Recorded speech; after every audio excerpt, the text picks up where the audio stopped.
मैं मैं MN sir biology online class में आपका स्वागत कर रहा हूँ। आज हम पढ़ने जा रहे हैं नर व मादा युग्मकोद्भिद परिवर्धन एवं संरचना, male and female gametophyte development and structure.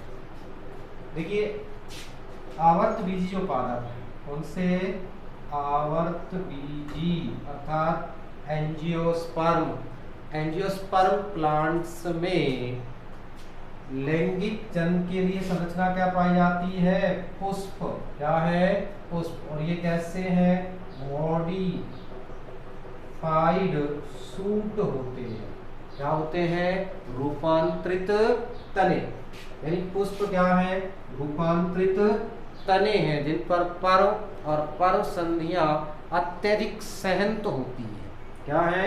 अत्यधिक सहंत के रूप में बंध्य और उर्वर दोनों प्रकार के चक्र बनाती। जैसे बंध्य में बाह्यदल और दलपुंज, उर्वर में पुमंग और जयांग ये चक्र बनाती। ये सब मिलके पुष्प जो पूरे जो चक्र है, सहायक चक्र और जनन चक्र मिलकर लैंगिक जन्म की प्रक्रिया को संपन्न करते हैं। तो ये पुष्प के बारे में जो अध्ययन था वो हमने चैप्टर नंबर 1 में पुष्प की जो सामान्य जानकारी कि बाह्यदल किसे कहते हैं, कोरोला क्या है, कैलिक्स क्या है, एंड्रोसियम क्या है, गाइनोसियम क्या है, इसके बारे में संक्षिप्त जानकारी पिछले अध्याय में कर ली। अभी हम बात करेंगे किसकी? नर और मादा युग्मकोद्भिद का परिवर्धन। तो सबसे पहले मैं बात कर रहा हूं किसकी? किसकी बात कर रहा हूं? नर युग्मकोद्भिद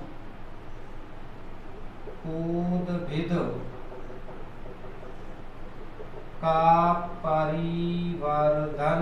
किसकी बात कर रहे हैं?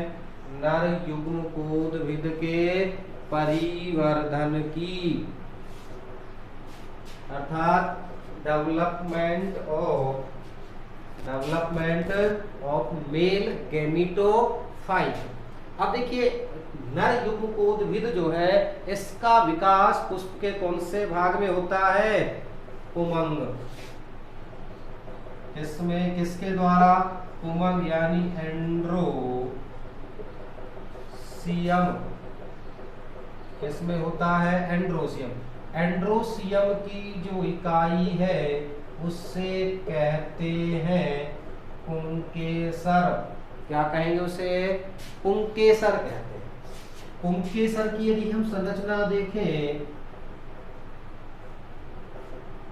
तो इस प्रकार की होती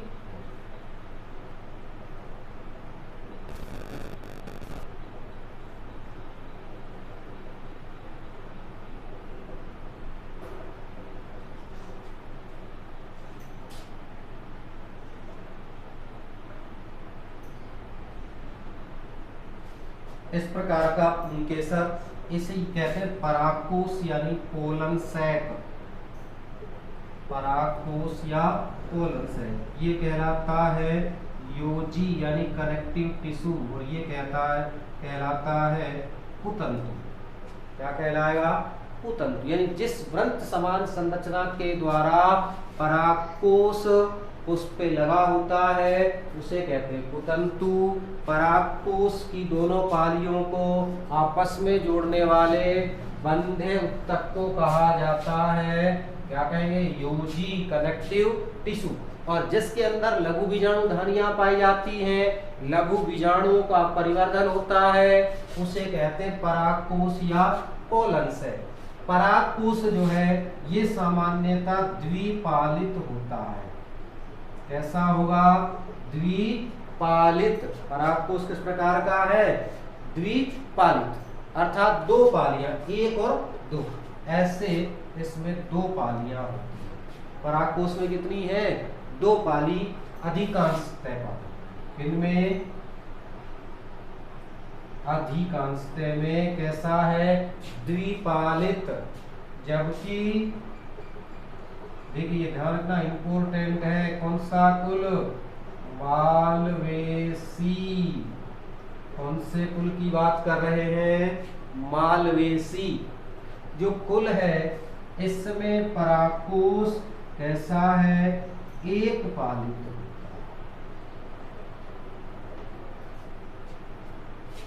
सामान्यतः परागकोश कैसा है? द्विपालित। लेकिन मालवेसी जो कुल है, एंजियोस्पर्म प्लांट्स की फैमिली है कौन सी? मालवेसी। इसमें परागकोश कैसा है? एक पालित। मालवेसी कुल के उदाहरण है कपास, भिंडी, अमलतास इत्यादि। तो देखिए मालवेसी जो कुल है, ये चीज आपको इंपॉर्टेंट है, ये ध्यान रखना है, ये महत्वपूर्ण चीज है 1 नंबर के प्रश्न के लिए। एक पालित परागकोश कौन से कुल में पाए जाते हैं? तो उत्तर क्या होगा? मालवेसी। आइयो पूछ ले, मालवेसी कुल में परागकोश होते हैं, तो उत्तर क्या होगा? एक पालित। ठीक। अब जो परागकोश की एक जो पाली है, इसमें ऐसे 2 कोष्ठ होते हैं। एक पाली में कितने कोष्ठ होंगे? 2 कोष्ठ।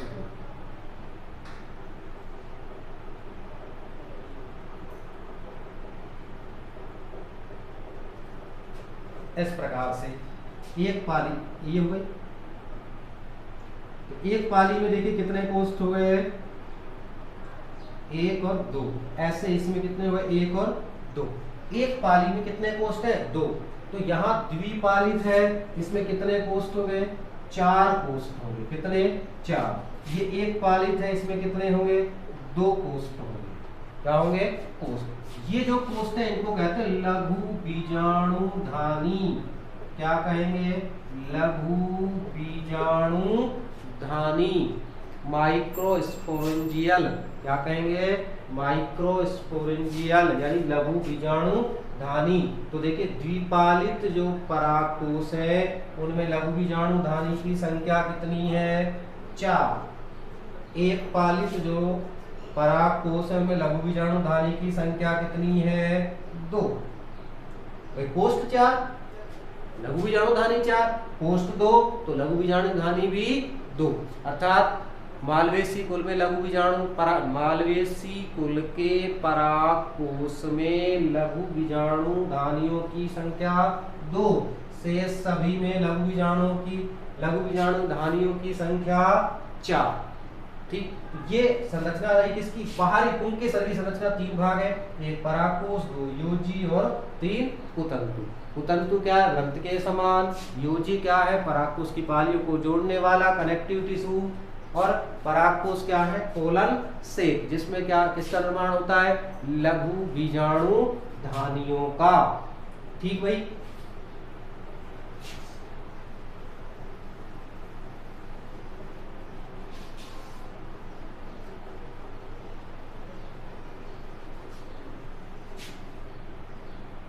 अब बात करते हैं भाई लघु बीजाणुधानी। लघु बीजाणुधानी का विकास किस प्रकार से होता है? देखिए प्रारंभ में जो परागकोश है,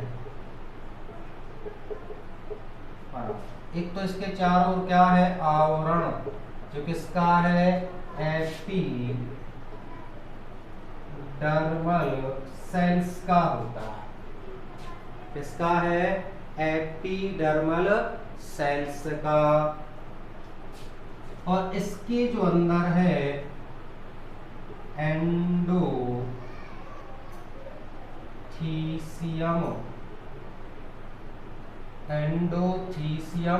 सेल्स होती हैं। जो सभी सेल्स कैसी हैं? प्रारंभ में समान होती हैं। सारी की सारी एंडोथीसियम सेल्स कैसी हैं? आकार, आकृति, संरचना में समान होती हैं। इन्हीं एंडोथीसियम सेल्स में से कुछ कोशिकाएं, कुछ सेल्स कैसी हो जाती हैं? आकार में बड़ी व सघन जीव द्रव्य युक्त, आकार में बड़ी व सघन जीव द्रव्य युक्त हो जाती है। इस प्रकार की जो कोशिका बनी है इन्हें कहते हैं प्रक्षु कोशिकाएं। क्या कहेंगे? प्रप्सु कोशिकाएं या आर्के स्पोरियल सेल्स कहते हैं। प्रप्सु या आर्के स्पोरियल सेल्स कहा जाएगा। जो एंडोथीसियम की कुछ कोशिकाएं कैसी हुई आकार में बड़ी सघन जीव द्रवयुक्त क्या कहलाती हैं? आर्के स्पोरियल सेल्स कहलाती है। ये जो आर्के स्पोरियल सेल्स हैं इनमें परिणत विभाजन, कौन सा विभाजन होगा? परिणत होता है। और किस प्रकार का है? समसूत्री विभाजन। अर्थात देखिए जैसे ये कोशिका है आकार में बड़ी, ये इसका केंद्रक हो गया, इसको क्या कहेंगे? प्रप्सु सेल। इस कोशिका में क्या होगा? विभाजन, कौन सा? परिणत विभाजन हुआ। और इस प्रकार से दो कोशिकाएं, परिणत विभाजन से कितनी कोशिकाएं बन गई? दो कोशिकाएं। अब ये जो दो कोशिका इनमें से एक कहलाती है प्राथमिक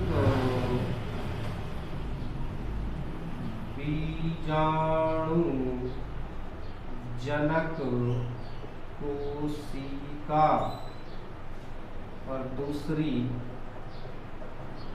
प्राथमिक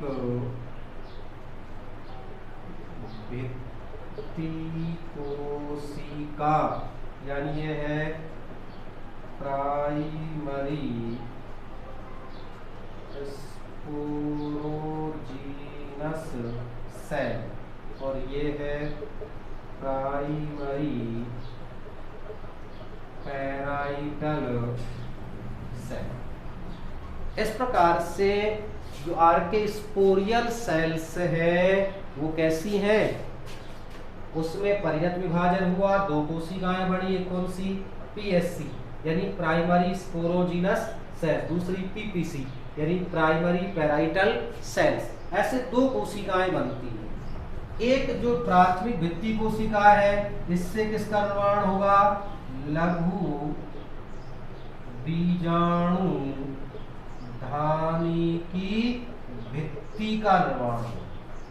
ये क्या बनाएगी? लघु बीजाणु धानी की भित्ति का निर्माण करेगी। कौन सी? प्राथमिक पैराइटल सेल्स। प्राथमिक पैराइटल सेल्स क्या करेगी? लघु बीजाणुधानी भित्ति का। और ये जो प्राइमरी स्पोरोजिनल सेल्स है ये क्या बनाती है? लघु बीजाणु। क्या उत्पन्न करेगी? लघु बीजाणु। अब देखिए इस प्रकार से जो लघु बीजाणु धानी है, क्या है? लघु बीजाणु धानी, वो एक से अधिक, कितनी? एक से अधिक किससे? आर्के स्पोरियल सेल से उसका विकास होता है। लघु बीजाणु धानी का जो विकास है वो किससे? एक से अधिक आर्के स्पोरियल सेल से होने के कारण इसे यूजेनिक या सुबीजाण्विक क्या कहते हैं? यूजेनिक परिवर्धन कहा जाता है। अर्थात लघु बीजाणु धानी का जो परिवर्धन हो रहा है वो कैसा है? यूजेनिक। किस प्रकार का है? यूजेनिक होता है। सुबीजाण्विक क्या है? सुजेनिक यानी एक से अधिक समान प्रप्सु या प्रारंभक या आरंभक संरचनाओं के द्वारा परिवर्धन होना क्या कहलाएगा? यूजेनिक कहलाता है।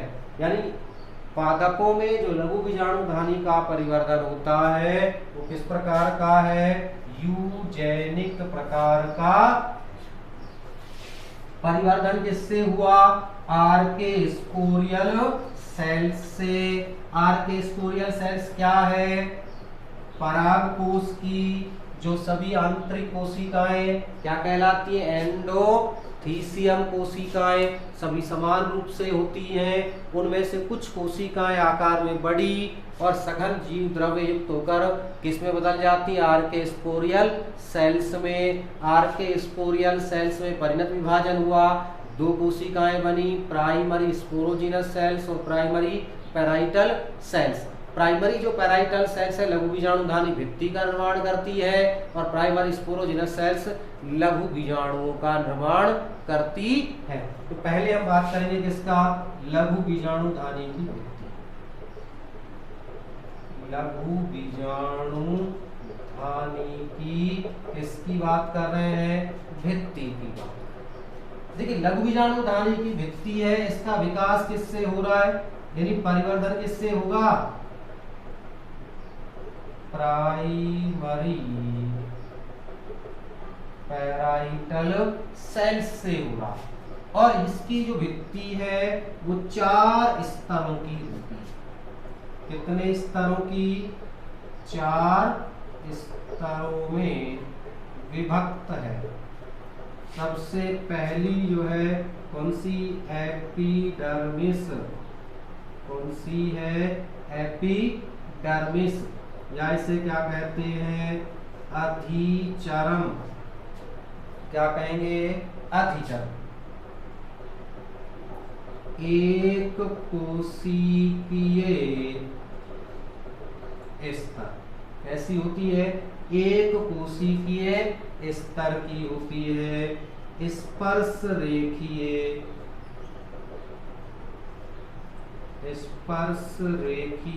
भित्ति दीर्घित होती है।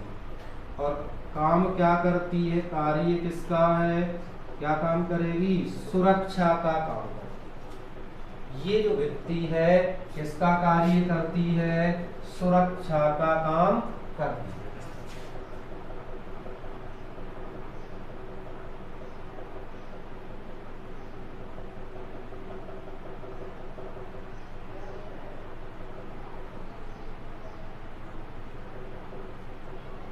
इस प्रकार से लघु बीजाणुधानी की सबसे बाहरी एक स्तरीय परत कौन सी, क्या कहलाती है, एपिडर्मिस। क्या कहलाएगी, एपिडर्मिस। दूसरे नंबर की जो होती है उसे क्या कहते हैं, एंडोथीसियम। एंडोथीसियम या अंतःस्थीसियम परत कहा जाता है।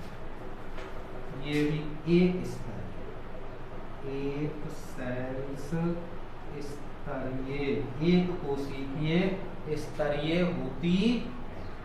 और कैसी है,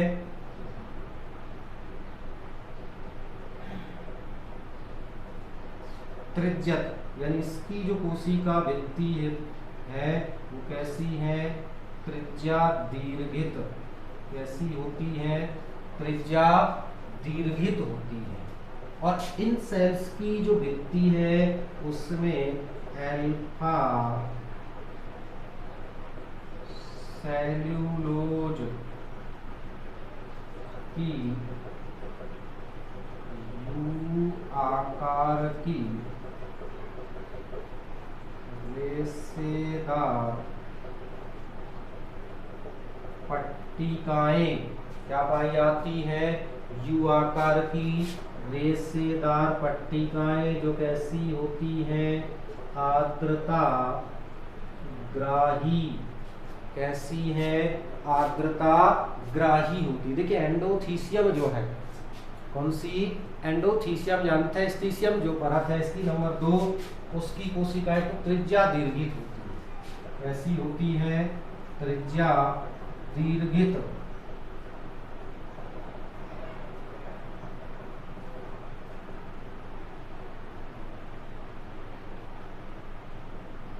इस प्रकार से कैसी है, त्रिज्या दीर्घित होती है। और इनकी जो त्रिज्या दीर्घित वाली जो पट्टी उस पे क्या पाया जाता है, अल्फा सेल्यूलोज की रेशेदार पट्टिका। यानी त्रिज्यत जो भित्ति है किसकी, एंडोथीसियम कोशिकाओं की, उन कोशिका भित्तियों में किसकी, यू आकार की अल्फा सेल्यूलोज की रेशेदार पट्टिकाएं पाई जाती है। ये जो रेशेदार पट्टिकाएं होती हैं कैसी हैं, आर्द्रता ग्राही होती हैं। और ये पट्टियां शुष्क होकर किसमें, स्फुटन में सहायक। कार्य क्या है इनका, स्फुटन में सहायता करना। देखिए जब लघु बीजाणुधानी का परिवर्धन होता है तो ये अन्य कोशिकाओं से नमी अवशोषित करके फूल जाती है, पट्टिकाएं क्या होंगी, फूल जाएंगी। जैसे ही परिपक्व होगी लघु बीजाणुधानी तो ये शुष्क होंगी, कोशिकाएं कैसी होंगी, शुष्क, पानी की कमी आएगी जिसके कारण इसे गुड़ने लगेंगी और बीजाणुधानी यहाँ से फट जाती है। अर्थात ये जो परत है क्या करेगी, स्फुटन में सहायक है, किसके में, लघु बीजाणुधानी के स्फुटन में सहायक है। कौन सी, एंडोथीसियम परत की कोशिकाएं। तीसरी जो परत है क्या कहलाती है, मध्य परत। क्या कहलाएगी, मध्य परत। ये जो है 3 से 4 सेल्स स्तरीय होती है। कैसी है, 3 से 4 सेल्स स्तरीय, अल्पकालिक होती है। ये परत कैसी है, अल्पकालिक, और क्या काम आती है, पोषण। यानी लघु बीजाणुधानी में के अंदर जैसे ही लघु बीजाणु माइक्रोस्पोर्स का परिवर्धन होना शुरू हो जाता है, ये कोशिकाएं उनके पोषण में काम आ जाती है और ये परत अपहासित हो जाती है। इस प्रकार से इसकी जो कोशिकाएं हैं कितनी, 2 से 3 स्तरीय,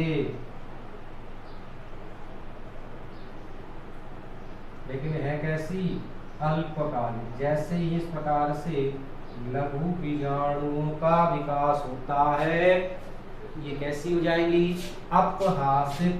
और जो चौथी जो परत है, चौथी कौन सी है, टेपिटम,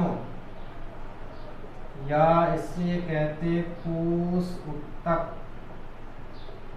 क्या कहते हैं, कोष उत्तक। ये दूसरे नंबर की परत क्या कहलाएगी, एंडोथीसियम। ये कहलाती है टेपिटम। मिडिल लेयर क्या हो गई, हासित। ये क्या है, माइक्रो स्पोर्स यानी लघु बीजाणु। क्या है, लघु बीजाणु।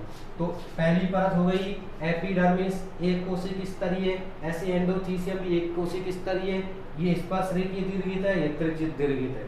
ये सुरक्षा का काम करती है, इसमें सेलुलोज की पट्टिकाएं पाई जाती जो आर्द्रता ग्राह्य है और शुष्क होने पर स्फुटन में सहायता करती है। मध्य परत 3 से 4 स्तरीय है, अल्पकालिक है और कोशिकाएं क्या काम आ जाती है, पोषण में। चौथी जो परत है कौन सी, टेपिटम। कौन सी परत, टेपिटम या कोष उत्तक जो कहलाती है, ये सबसे महत्वपूर्ण। और लघु बीजाणुधानी के परिवर्धन के साथ साथ ये भी परिपक्व हो जाती है। टेपिटम कौन सी परत, चौथी। देखिए प्रारंभ में इसकी जो कोशिकाएं होती है,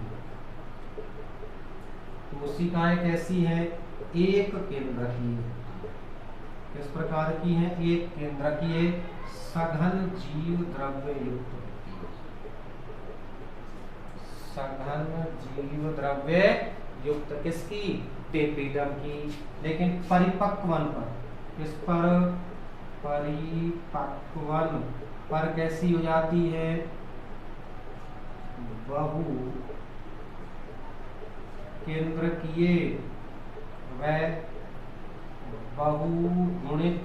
कैसी हो गई, बहुकेंद्रकीय और बहुगुणित। अर्थात टेपिटम की एक कोशिका में एक से अधिक केंद्र पाए जाते हैं और गुणसूत्रों की संख्या 2n से अधिक 3n 4n हो सकती है। इसलिए क्या कहेंगे, यानी गुणसूत्रों की संख्या 2n के बजाय 3n 4n हो गई तो क्या कहलाएंगी, बहुगुणित।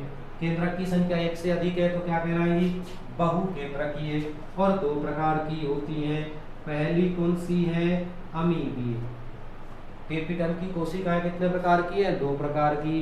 पहली कौन सी, अमीबीय। अमीबीय जो कोशिकाएं हैं आकार में बड़ी, आकार में कैसी हो जाती है, बड़ी, और क्या कहलाती है, पेरिप्लाज्मिक प्लाज्मोडियल सेल्स, और काम क्या करती है? पोषण। इसमें काम आती है पोषण में। यानी टेपिटम की जो अमीबीय कोशिकाएं हैं आकार में बड़ी होकर किसमें बदल जाती हैं? पेरिप्लाज्मोडियल संरचना में बदल जाती हैं। किसका काम करती है? पोषण का। दूसरी जो कोशिका है कौन सी? ग्रंथिल। कौन सी कोशिका है? ग्रंथिल यानी ग्रैन्युलर। ये जो कोशिकाएं क्या काम करती है? सीक्रेशन का।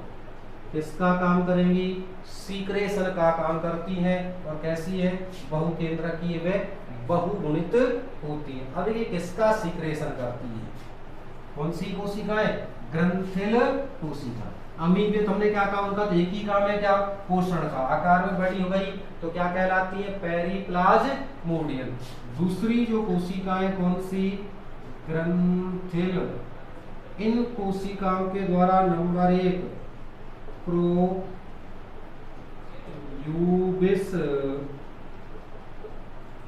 कणों का स्राव। किसका स्राव होता है? प्रोयूबिस कणों का। ये जो प्रोयूबिस कण है ये किसका किसमें बदल निर्माण करते हैं? स्पोरोपोलेनिन।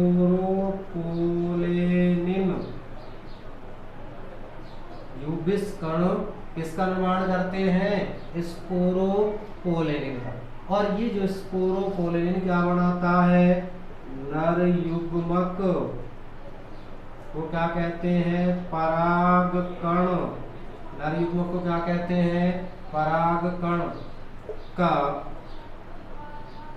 बाह्य चोल बनाता। यानी जो स्पोरोपोलेनिन है ये क्या बनाएगा? परागकण का बाह्य चोल, जिसका भौतिक और रासायनिक अपघटन आसानी से नहीं हो पाता है। एक काम तो क्या हो गया? प्रोयूबिस कणों का स्राव।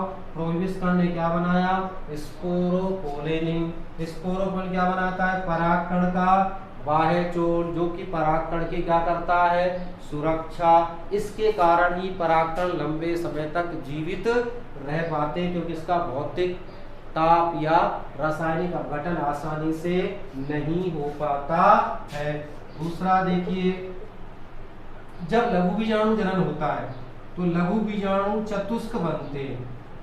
ऐसे अर्धसूत्री विभाजन से क्या बनते हैं? लघु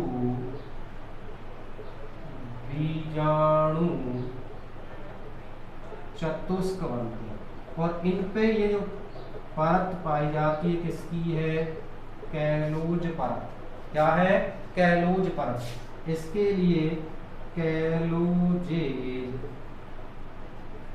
एंजाइम का स्राव किया जाता है। किसके द्वारा? टेपिटम के द्वारा। ये एंजाइम इस परत का विघटन करता है और ये लघु बीजाणु चतुष्क से प्रत्येक लघु बीजाणु मुक्त हो जाता है। और तीसरा जो काम है इसका, वो लघु बीजाणु का किसका? पोषण का काम तो है। यानी लघु बीजाणु धानी की चौथी जो सबसे महत्वपूर्ण कौन सी? टेपिटम है। 2 प्रकार की है, अमीबी और ग्रंथिल। प्रारंभ में कोशिकाएं कैसी? एक केंद्रकीय सघन जीव द्रवित होती है। परिपक्व होने पर बहुकेंद्रकीय व बहुगुणित हो जाती हैं। 2 प्रकार की हैं, अमीबीय। अमीबीय क्या काम करती है? पोषण का। और बड़े आकार की अमीबीय कोशिकाएं पेरिप्लाज्मोडियल बनाती हैं या कहलाती हैं। दूसरी ग्रंथिल जो कोशिकाएं क्या करती है? प्रोयूबिस कणों का स्राव, जिससे किसका निर्माण होता है? स्पोरोपोलेनिन का। स्पोरोपोलेनिन क्या करेगा? बाह्य चोल बनाएगा। किसका? परागकण का। दूसरा है कैलोजेज एंजाइम का स्राव, जो क्या करता है? लघु बीजाणु चतुष्क की कैलोज परत का विघटन करता है। तीसरा काम पोषण का। इस प्रकार से लघु बीजाणुधानी भित्ति की संरचना हुई पूर्ण। अब बात करेंगे लघु बीजाणु का विकास नेक्स्ट वीडियो में। धन्यवाद।